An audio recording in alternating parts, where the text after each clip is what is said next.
বৃহস্পতিবার চোপড়া ব্লকের সোনাপুর চিতলঘাটা এলাকায় পুলিশ প্রশাসনের পক্ষ থেকে বিভিন্ন বালুর খাদানে অভিযান চালানোর পাশাপাশি খাদানে অবৈধভাবে একাধিক জায়গায় মজুত করে রাখা বালু চিহ্নিত করা হয় প্রশাসনের পক্ষ থেকে।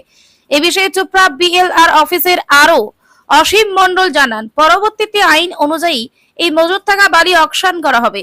এদিন ডিএসপি ডিইবি রাহুল বর্মন, চোপড়া থানার আইসি সুরজ থাপা সহ চোপড়া বিএলআরও আধিকারিকদের তত্ত্বাবধানে এই অভিযান চালানো হয়।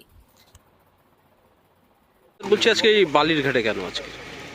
আমাদের এডিএম স্যারের অর্ডারে ইনলিগাল যেগুলো স্যান্ড হচ্ছে আর কি ডাম্পিং, সেইগুলো তদন্ত হচ্ছে আজকে। মানে কি চিহ্নিত করা হচ্ছে নাকি? চিহ্নিত করা হচ্ছে আর কি। পরবর্তীতে কি হবে? এই এগুলো অ্যাকশন নেওয়া হবে আর কি, হ্যাঁ, অ্যাজ পার আইন হিসাবে।